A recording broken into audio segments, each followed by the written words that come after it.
On today's vlog, I asked everyone what they wanted to see, and the majority of the feedback from my Instagram followers and my clients was what I eat in a day. Here was me thinking someone might ask me something technical about dieting or how coaching works and things like that, but no, what I eat in a day. Now, this isn't going to be that exciting. I actually don't like when people do this on YouTube because most people, competitors, are pretty routine based. So I'm doing a relaxed dieting phase. It's not a comp prep or a photo shoot prep. So on a prep, I will eat pretty much the same foods every day.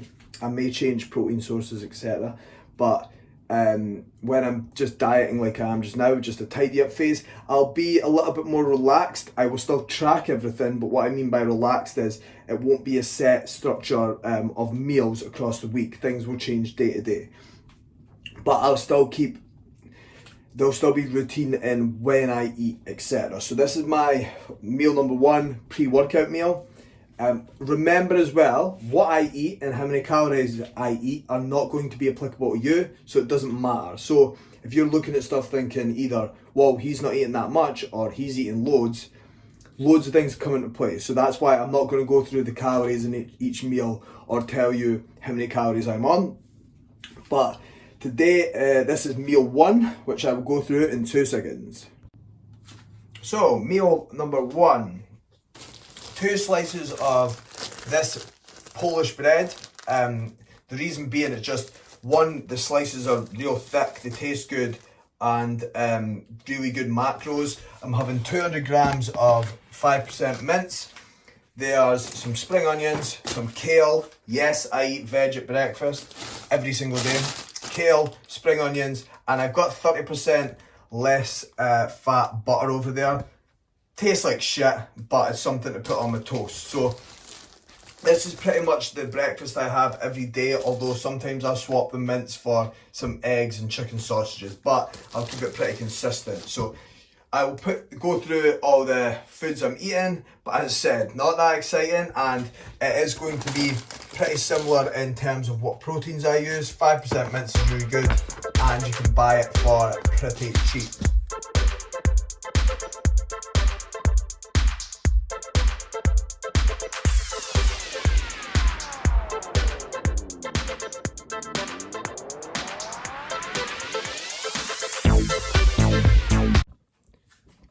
Because I know I'm going to get asked this question, my pre-workout meal isn't as high carbs as you would probably think, but it's because normally when I'm in the gym, I'm moving around, I've had a meal prior to this, so carbohydrates in the system are higher, but I'm going to train in an hour and a half to 2 hours. I'm diabetic, so I can find that sugars will come up too much if I eat too much carbs, depending on the carbohydrate source as well, pre-workout, and you've got to look at the risk v reward. So with clients, they will be on more carbohydrates. I personally don't find that it helps me progress lifts anymore. This amount that I'm eating here, which I think is about 45 grams, is about bang on for me to hit. Well, my sessions have been good the last 2 weeks, so everyone will be different, and this is what I mean. You'll see some people taking in 100 grams of carbs pre-workout, whereas I'm taking in 45 or so, and that works for me.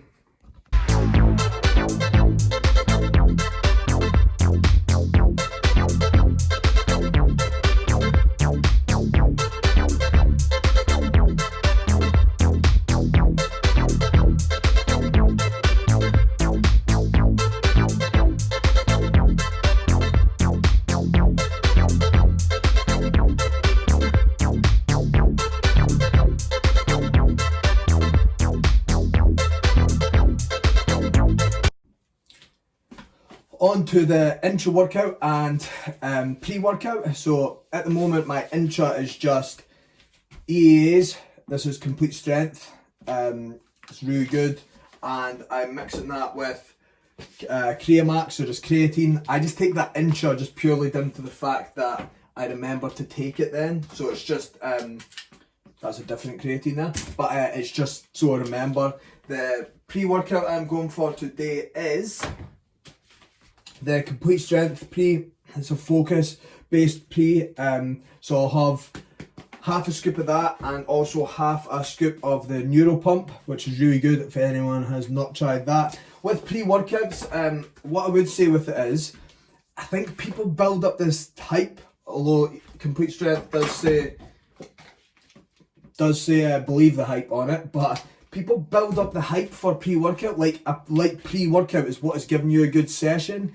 It's not, it's all in your head. So I take them mainly just because I like the taste of them when I'm like building up to a session, but it's not going to save your training. Also, I think people are too reliant on caffeine, especially when you're coming up to a dieting phase. I would even pull back caffeine intake and add it in as you get to the sort of tough stages of prep when you start struggling. So that is something I would like to say. Like, I take these just because I quite like them. I don't tend to take any pre-workouts that give you that weird tingly feeling. I find it just distracting. But the intra-workout, just taking EAAs obviously is rather important, because my sessions at the moment are about 2.5 hours just with moving equipment around. And creatine, just because creatine is one of the most studied supplements on the planet, so I always make sure to take that 5 grams daily. You can get cheaper ones, I just use that from Insight Subs again just because it tastes pretty good.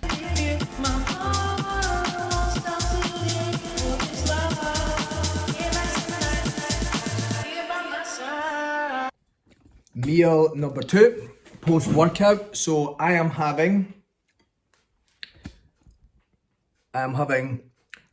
2 turkey burgers, which is about 43 grams of protein, with a beetroot and broccoli salad, basically just loads of leaves, some Nando's hot sauce, and broccoli and beetroot on top of it, because if you're not eating beetroot, then what the fuck are you doing?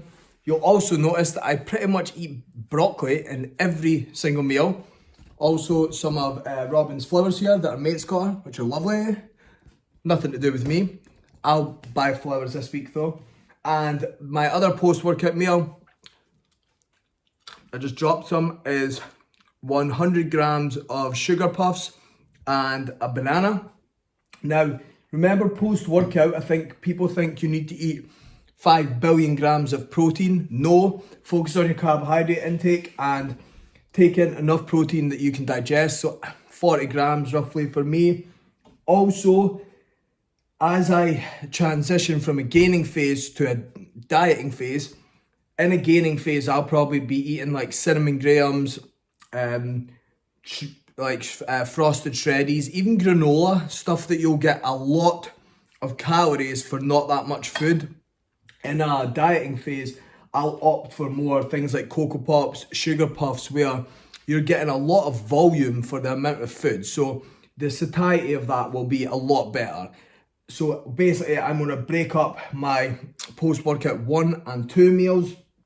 It's now 2 p.m. And this is me just eating my second meal, which is all good because I done my training. I then came back and done some check-ins. Obviously, we know that you don't want to eat right after training because we want to wait until you're back in a relaxed state to then digest food. There's a tip for you, because loads of people eat immediately after training and it's just not efficient. So, time to enjoy this. Obviously, you can see the size of that. It's a big bowl and that is filled with salad. Another thing, make sure you're eating a lot of variety of veg. People just stick to one thing, but we know that we need to be taking in a lot of micronutrients across the day, not just eating shit, basically. So, I'm going to enjoy this. Have fun, enjoy your day, and then you'll see my meal number 3 later on. Meal number 3, or a snack. Who would have thought you can eat them? This is just a simple protein and carbs meal. So I'm having a Perform Whey blueberry flavour. These are fucking brilliant. The macros on them aren't as good as like the Complete Strength, but they taste unreal. So I'm having 1 scoop of this, and I am having 2 caramel rice cakes, 2 Marmite rice cakes. These are unbelievable, even if you don't like Marmite, which I don't really, but these are really good, so I'm having those. With the whey, I still weigh out the whey, A lot of companies, so on the back you'll see the serving size. So this one's 30 grams. A lot of companies put scoops in that are 40 grams. So you use more. So you do have to watch with that. And you'd be surprised how many times it happens. Also, some of them have scoops that are a little bit too small. So one scoop is exactly 30 with that. With the other protein I use, one scoop is about 24 grams, even though it's meant to be 30. So you do have to watch. But anyway, that is meal number 3.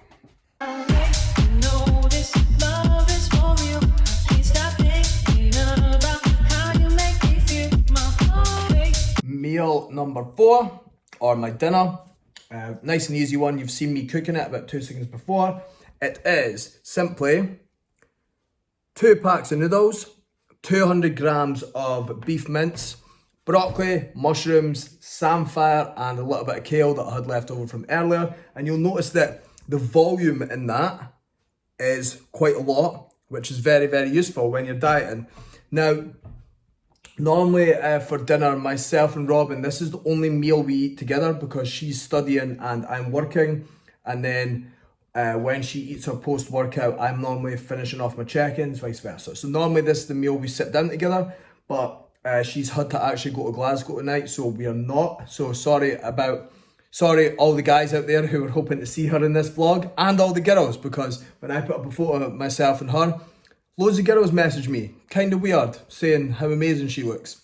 That's not weird, but anyway, this is the meal that's going down. Because we normally eat roughly the same dinners, here's a simple tip for couples out there if you're dieting together. Now, if we were having this meal together, she would just have 1 pack of noodles, and rather than having the beef mince, which will be a little bit higher calories due to the fat, she might have chicken sausages or chicken. So there's easy ways for you to eat the same dinner, but just have different calories in it. Because obviously I am 33 kilos heavier than her, I'm going to eat a fair bit more calories. So that is the easiest way. But because Robin's not here, and she has had to go, as I said earlier with the flowers that her mate's got her, I have got her some as well. Although, unfortunately for me, these ones were quite expensive. Sainsbury's up the road weren't up too much, but it's the thought that counts. So Robin will get this when she gets home. Also, speaking about condiments, so this will go on top of my food. What you have to watch, and I think this happens a lot, when I'm in an actual comp prep, I track everything. When I'm just I'm dieting in a quite a relaxed manner. Weight's been coming down steadily. I've not been having to be really on the ball with it. So I won't be tracking sauces or any seasoning and stuff.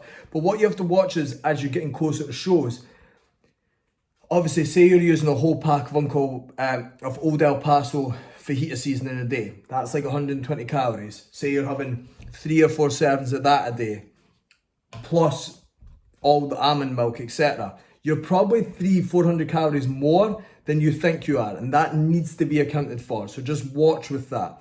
Today, I'm not really being that strict, but if I was, say I was 8 weeks out from a shoot, I would be tracking all that stuff. So you need to be on the ball, and you need to track everything. Sorry to tell you that, because let's be honest, all those little things will add up.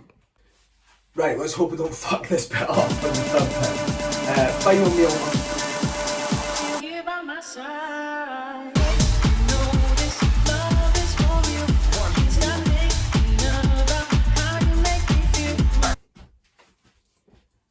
I'm going to have to start doing that thing that actors do prior to trying to do a video, because honestly I have fucked this up like 15 times because I keep saying the wrong things and I keep disappearing. I keep saying the wrong thing and I keep just fucking it up. It's 20 out of 10, so that might be why.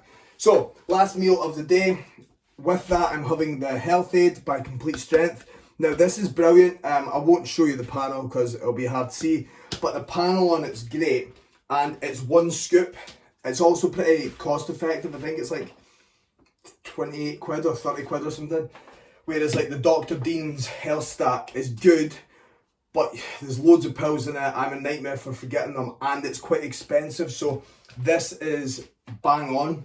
So have a look at that, especially if you're like me and you're on anabolics, then you should be supplementing for it. It's got a lot of the stuff that I take anyway, but just in one scoop. So, and the same doses, so brilliant. My last meal is 1 scoop of complete strength peanut butter, 1 scoop of complete strength cookies and cream made into a sludge, and I'm going to have that on top of 160 grams of blueberries, 150 grams of raspberries, and 150 grams of summer fruits. Then with one of these meringues on top, because why the hell not? And I'm going to try some of this skinny syrup because I'm an influencer. I've got my booty shorts on and that. Now, I know not much about that, but if you do try a lot of sweeteners and you get digestive issues, it's most likely the xanthan gum in it. So if that does happen to you, probably stop having so many sweeteners. I'm just trying it because Robin bought loads of them and she's not here, so I've stole them all. This is my final meal. Now, a lot of clients are probably watching this saying, oh, but you tell me not to eat that close to when I go to sleep. And that is very true. If you eat quite a heavy meal pre-bed, it can affect your sleep cycle. And if you notice that happens to you, then probably stop doing it. I'm one of those annoying people who can sleep through anything, so it doesn't really matter. And I get good quality sleep as well. But if you notice that your sleep's affected and you struggle to sleep, probably stop eating so much pre-bed, get off your phone, get some blue light blockers. This has been my vlog, a day of eating. Please never ask me to do this again, unless you want to see a day of eating that's going to most likely be the same. If anyone has got any questions or any questions on why I'm eating when, or just anything about the meals I've ate, fire away. If anyone's got any feedback on stuff they'd like to see more of on the vlog, let me know, because any feedback's good and then I'll put it in the next vlog. But all in all, nice and easy. You've seen all my meals. I'm sure you were bored by it. If you've managed to stick it until this point, you've seen some nice music. If anyone can tell me what the songs are in it, you win a free cap. The end.